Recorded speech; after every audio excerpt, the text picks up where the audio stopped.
T cells बहुत से important functions perform करते हैं। मेन इसकी दो कैटेगरीज हो सकती हैं, एक इसके रेगुलेटरी फंक्शंस हैं और एक अफेक्टर फंक्शंस हैं। रेगुलेटरी फंक्शंस जो हैं वो हेल्पर टी सेल या CD4 पॉजिटिव टी सेल जो हैं उनसे मीडिएट होते हैं। एक्चुअली ये सेल्स जो कि CD4 पॉजिटिव टी लिम्फोसाइट्स होते हैं ये इंटरल्यूकिन्स प्रोड्यूस करते हैं। डिफरेंट तरह के इंटरल्यूकिन्स ये प्रोड्यूस कर सकते हैं, जैसे कि इंटरल्यूकिन 2 है या इंटरल्यूकिन 4 है, 5 है और गैमा इंटरफेरॉन है। हेल्पर टी सेल्स जो इंटरल्यूकिन 4 और 5 प्रोड्यूस करते हैं, इन दोनों का काम ये होता है कि ये बी सेल्स को एक्टिवेट करें कि बी सेल्स एंटीबॉडीज़ बना सकें, यानी बी सेल्स जो हैं वो प्लाज्मा सेल में कन्वर्ट होंगे और अल्टीमेटली एंटीबॉडीज़ बनाएंगे। IL-2 या इंटरल्यूकिन 2 इसका जो रिसेप्टर है ये प्रोड्यूस तो CD4 पॉजिटिव सेल से होगा। इसका रिसेप्टर CD4 सेल की सरफेस पे भी मौजूद होता है और CD8 पॉजिटिव टी सेल की सरफेस पे भी मौजूद होता है। सो इंटरल्यूकिन 2 के through CD4 positive T cells की सेल्फ एक्टिवेशन भी हो रही होती है, प्लस जो साइटोटॉक्सिक टी सेल्स हैं उनकी एक्टिवेशन भी होती है। तीसरे काबिल ज़िक्र जो इंटरफेरॉन्स हैं, गैमा इंटरफेरॉन्स, ये मैक्रोफेजेस को एक्टिवेट करते हैं और ये activation ultimately delayed hyper sensitivity को मीडिएट करती है। जब कभी कोई इंट्रासेलुलर ऑर्गेनिज्म जैसा कि माइकोबैक्टीरियम ट्यूबरकुलोसिस है उसके against delayed hyper sensitivity mediate करनी हो तो ये मैक्रोफेजेस की एक्टिवेशन के थ्रू होती है और गैमा इंटरफेरॉन्स इसको एक्टिवेट करते हैं।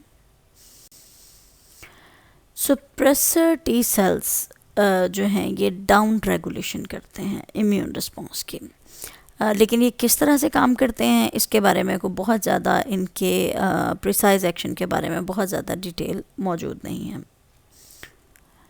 Effector functions primarily cytotoxic T cells या CD8 पॉजिटिव टी सेल्स के हिस्से में आते हैं। इनका काम क्या होता है कि ये सेल्स को किल करते हैं, क्योंकि ये साइटोटॉक्सिक हैं।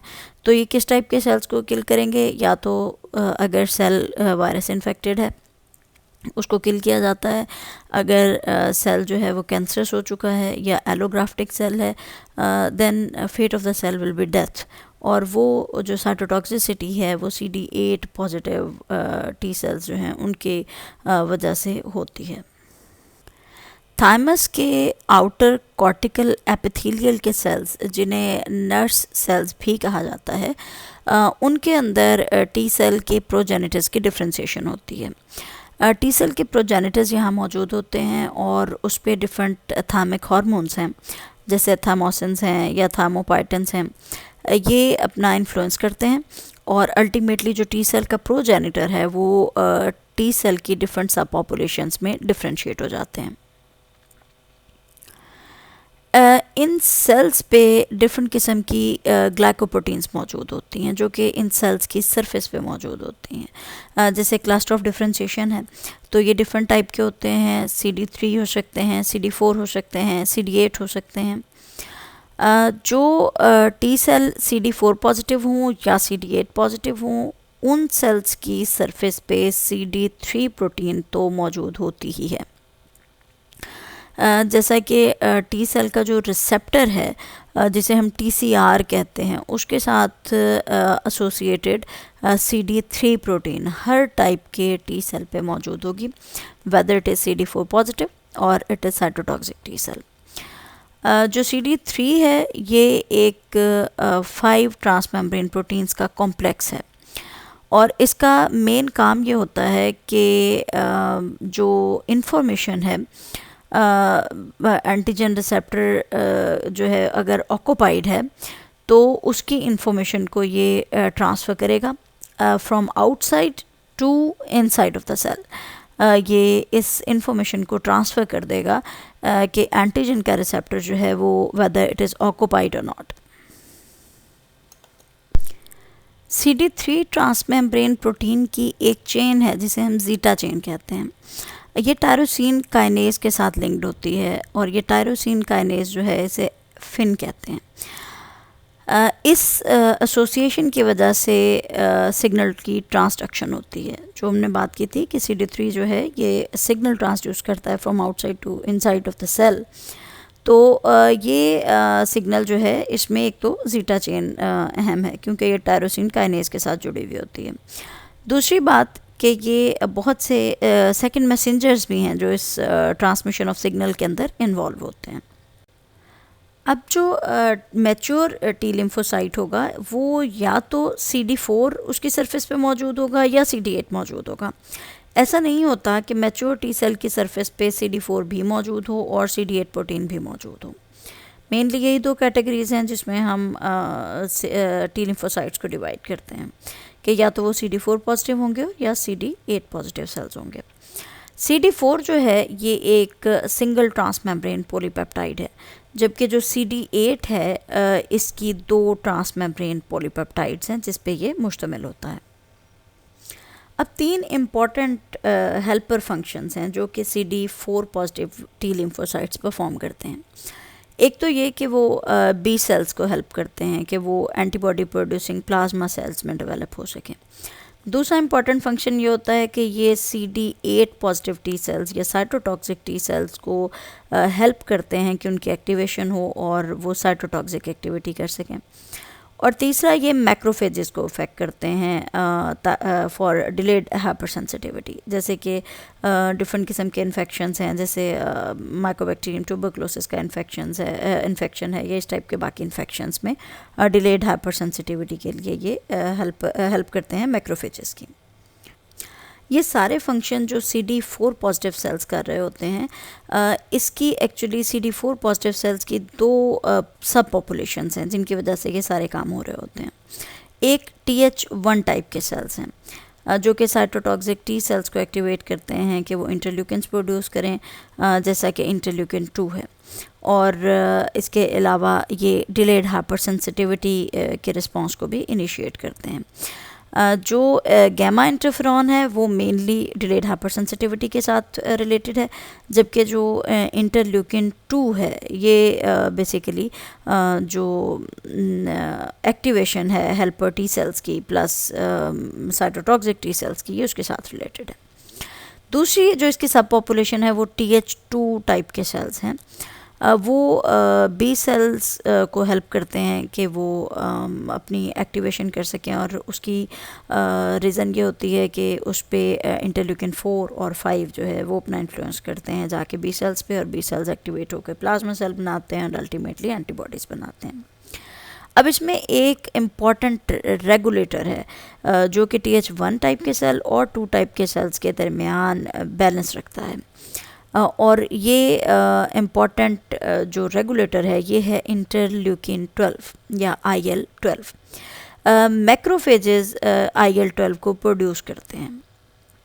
IL-12 की प्रोडक्शन की वजह से TH1 टाइप के सेल्स का नंबर बढ़ जाता है, और उसकी वजह से जो हाइपर सेंसिटिविटी का रिस्पॉन्स है वो कंट्रोल्ड तरीके से चल रहा होता है। किसी भी ऑर्गेनिज्म के अंदर बहुत ज़्यादा हाइपर सेंसिटिविटी का जो रिस्पॉन्स है वो अननेसेसरी होता है, सो इसलिए ये डिलेड हाइपर सेंसिटिविटी रिस्पॉन्स की ज़रूरत होती है, और उसकी वजह से कुछ इन्फेक्शंस जो हैं उनको लिमिटाइज़ किया जाता है। इसके अलावा एक और रेगुलेटर है जो काबिल ज़िक्र है, और वो गैमा इंटरफेरॉन है। गैमा इंटरफेरॉन की वजह से जो TH टाइप 2 के जो सेल्स हैं, T हेल्पर 2 टाइप के सेल्स, उनकी प्रोडक्शन को इनहिबिट किया जाता है। जो CD4 पॉजिटिव सेल्स हैं ये तकरीबन पेरिफेरल T सेल्स का 65% होते हैं, और ज़्यादातर थामिक मेडुला के अंदर, टॉन्सिल्स के अंदर, ब्लड के अंदर ये प्रीडोमिनेंटली प्रेजेंट होते हैं। इस डायग्राम में आप देख सकते हैं कि किस तरह से TH1 टाइप के सेल्स बनते हैं और उनका ओरिजिन कैसे होता है, और TH2 टाइप के सेल्स का ओरिजिन कैसे होता है। सबसे पहले आप देखिए कि जब कोई माइक्रो ऑर्गेनिज्म आता है तो it is taken up by the macrophages. अब मैक्रोफेजेस जब इस माइक्रो ऑर्गेनिज्म को इंजेस्ट करेंगे, उसके बाद इसको प्रोसेस करेंगे, दे विल प्रोड्यूस इंटरल्यूकिन 12।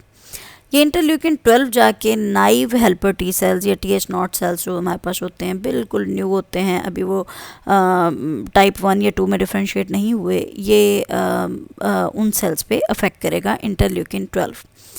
यहाँ इंटरल्यूकिन 12 के इंडक्शन से जो पैथवे डायरेक्ट होगा फर्दर, वो ये होगा कि TH1 टाइप के सेल्स जो हैं उन पे अफेक्ट होगा, और वो या तो गैमा इंटरफ्रॉन प्रोड्यूस करके मैक्रोफेजेस को एक्टिवेट कर देंगे, प्लस वो क्या करेंगे कि इंटरल्यूकिन 2 प्रोड्यूस करेंगे, और इंटरल्यूकिन 2 जो है ये साइटोटॉक्सिक टी सेल्स को या CD8 पॉजिटिव टी लिम्फोसाइट्स को अफेक्ट करेगा। अब इनकी एक्टिवेशन होगी और ये साइटोटॉक्सिक एक्टिविटी करेंगे। ये जो एक्टिवेशन है मैक्रोफेजेस की और ये जो एक्टिवेशन है साइटोटॉक्सिक सेल्स की, टी सेल्स की, ये दोनों ही सेल मीडिएटेड इम्यूनिटी के विंग्स हैं। इसके अलावा दूसरी चीज़ है एंटीबॉडी मीडिएटेड इम्यूनिटी। तो उसमें ये चीज़ सो फार क्लियर नहीं है कि कौन से सेल्स हैं जो कि इंजेस्ट करते हैं इस माइक्रो ऑर्गेनिज्म को, जिसकी वजह से प्रोडक्शन ऑफ इंटरल्यूकिन 4 होती है। अब जब इंटरल्यूकिन 4 प्रोड्यूस होगा तो ये जाके नाइव हेल्पर टी सेल पे अफेक्ट करेगा, जिसकी वजह से यहाँ पे IL-4 इंड्यूस्ड पैथवे चलेगा। इनकी वजह से जो टी हेल्पर टाइप 2 के सेल्स हैं ये इंटरल्यूकिन 4 और 5 प्रोड्यूस करेंगे, और ये इंटरल्यूकिन 4 और 5 क्या करते हैं, ये बी सेल्स को अफेक्ट करते हैं कि ये डिफ्रेंशिएट हो जाएं और ये प्लाज्मा सेल्स बनाते हैं, और जो प्लाज्मा सेल्स है ये क्या करते हैं, ये एंटीबॉडीज़ प्रोड्यूस करते हैं। सो एंटीबॉडी मीडिएटेड इम्यूनिटी जो है वो कॉज होती है। यहाँ पे एक और पॉइंट है जो इस डायग्राम में इलस्ट्रेट नहीं किया गया, वो ये है कि इंटरल्यूकिन 10 भी प्रोड्यूस होता है, और ये टाइप 2 के जो हेल्पर सेल्स हैं, TH2 सेल्स हैं, वो इंटरल्यूकिन 2 प्रोड्यूस करते हैं, और वो इंटरल्यूकिन 12 की प्रोडक्शन को इनहिबिट कर देते हैं, ताकि मैक्रोफेजेस जो हैं वो मज़ीद इंटरल्यूकिन 12 को प्रोड्यूस ना कर सकें, उसकी प्रोडक्शन को इनहिबिट कर दिया जाए, जिसकी वजह से जो सिस्टम है वो टुवर्ड्स एंटीबॉडी रिस्पॉन्स शिफ्ट हो जाता है rather than cell mediated response.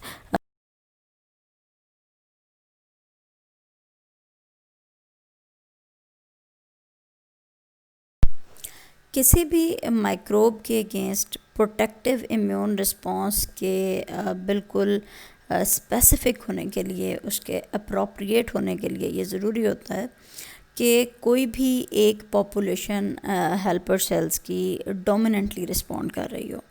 मसलन अगर TH1 है या TH2 टाइप के सेल्स हैं, वो रिस्पॉन्स देते हैं किसी भी माइक्रोब के इंट्रोडक्शन के बाद, तो उसमें से किसी एक रिस्पॉन्स को ज़्यादा डोमिनेंट तौर पे काम करना होता है। फॉर एग्ज़ाम्पल, अगर एक इंडिविजुअल ऐसा है जिसको कि माइकोबैक्टीरियम ट्यूबरक्लोसिस का इन्फेक्शन हो जाता है, और उसमें जो टी हेल्पर 2 टाइप के सेल्स हैं वो मेनली रिस्पॉन्ड कर रहे हैं। अगर टी हेल्पर 2 टाइप का सेल ज़्यादा रिस्पॉन्ड करता है तो यकीनन it will stimulate the hormonal immunity, और होगा क्या कि सेल मीडिएटेड इम्यूनिटी उतनी ज़्यादा नहीं शो होगी, जो जिसमें हमने देखा था कि मैक्रोफेजेस और साइटोटॉक्सिक सेल्स थे जो कि इस सेल मीडिएटेड डोमेन को स्ट्रॉन्गली शो कर रहे थे। तो इसमें होगा क्या कि इसमें जो ह्यूमरल इम्यूनिटी है वो ज़्यादा स्ट्रॉन्गली स्टिमुलेट होगी।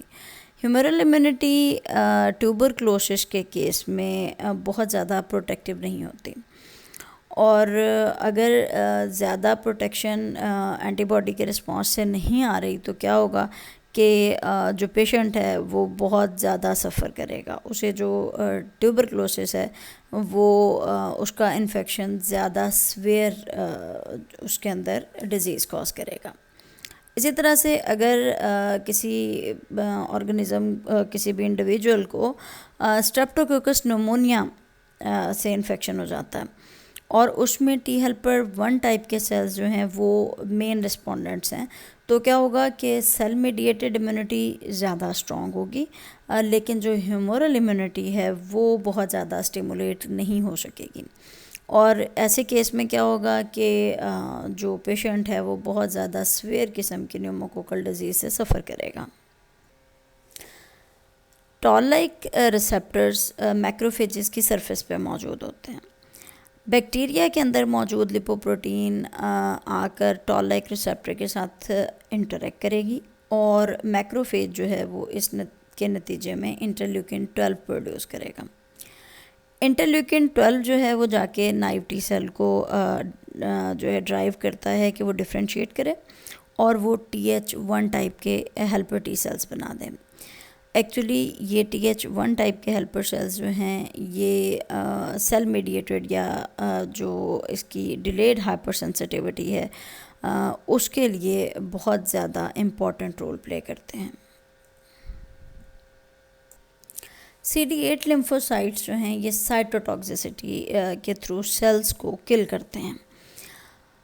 सेल्स जो किल किए जाने हों वो वायरस से इन्फेक्टेड सेल्स हो सकते हैं, वो ट्यूमर के सेल्स हो सकते हैं या वो एलोग्राफ्ट के सेल हो सकते हैं। इन सब सेल्स को किल ही करना पड़ता है और उसमें CD8 लिम्फोसाइट्स जो हैं वो साइटोटॉक्सिसिटी के थ्रू इन्हें किल करते हैं। अब दो तरीके हैं, दो मैकेनिज़म्स हैं जिसके थ्रू CD8 लिम्फोसाइट्स जो हैं ये काम करते हैं। इसमें एक तरीका तो ये होता है कि ये परफोरेंस रिलीज़ करते हैं। परफोरेंस जो हैं वो सेल जो कि डिस्ट्रॉय करना है जिसको, उस सेल की मेम्ब्रेन को जाके डिस्ट्रॉय कर देंगे और जब उसकी मेम्ब्रेन ही डिसइंटीग्रेट होना शुरू हो जाएगी तो जाहिर है कि वो सेल सर्वाइव नहीं करेगा, सेल की डेथ हो जाएगी। दूसरा तरीका इनका ये होता है कि ये एपोप्टोसिस या जो प्रोग्राम्ड सेल डेथ है उसको इंड्यूस कर देते हैं, सो सेल की जो है डेथ हो जाती है। CD8 सेल्स जो हैं ये बोन मैरो में और गट लिम्फोइड टिश्यू में काफ़ी प्रीडोमिनेंट होते हैं और तकरीबन पेरिफेरल टी सेल्स का 35% CD8 पॉजिटिव सेल्स ही होते हैं। Thank you.